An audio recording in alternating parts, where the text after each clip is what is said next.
امریکا له طالبانو سره د بیا ځلې خبرو ناستې لپاره چمتووالی نیسي. دا چې ولې حقیقت په پامیر پلس چینل کې راسره وګورئ. اوس امریکا له طالبانو سره د خبرو بلې مرحلې ته چمتووالی نیسي.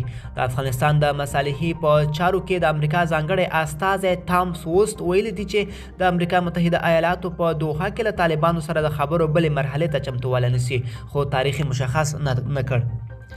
ښاغلی اوس د زلمي خلیلزاد په ځای د امریکا لپاره د افغانستان د بیا پخلاینې ځانګړي استازی ټاکل شوی. هغه اوس په ناټو کې د خپلو متحدینو او د سیمې د هیوادونو سره د خبرو لپاره اروپا ته تللی دی.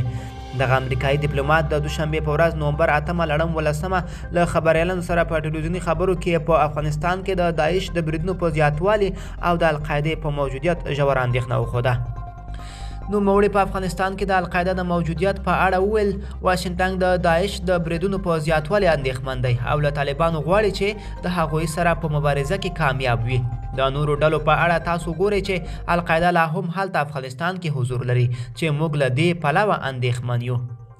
د ناټو له چارواکو سره له خبرې وروسته به ښاغلی اوست په پاکستان او هند ته سفرونه کوي. ټاکل شوي چې هند د روانې چهارشنبې په ورځ د افغانستان د وضعیت په اړه یوه غونډه راوبولي چې د پاکستان، روسیې، چین، ایران او تاجکستان د ملي امنیت د مشاورانو وربلل شوي، خو پاکستان وایي چې ګډون نه کوي.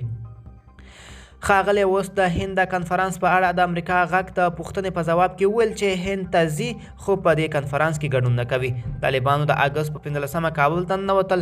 له هغه وروسته په افغانستان کې یو شمېر خونړۍ بریدونه شوي دي چې مسؤلیت یې د داعش خراسان ډلې منلی دی. ملګرو، دا به زموږ چمتو شوې ویډیو. د لا ښکلې ویډیوګانو لپاره زموږ پامیر پلس چینل سره اوسئ. تر بلې ویډیو ښه وخت ولرئ.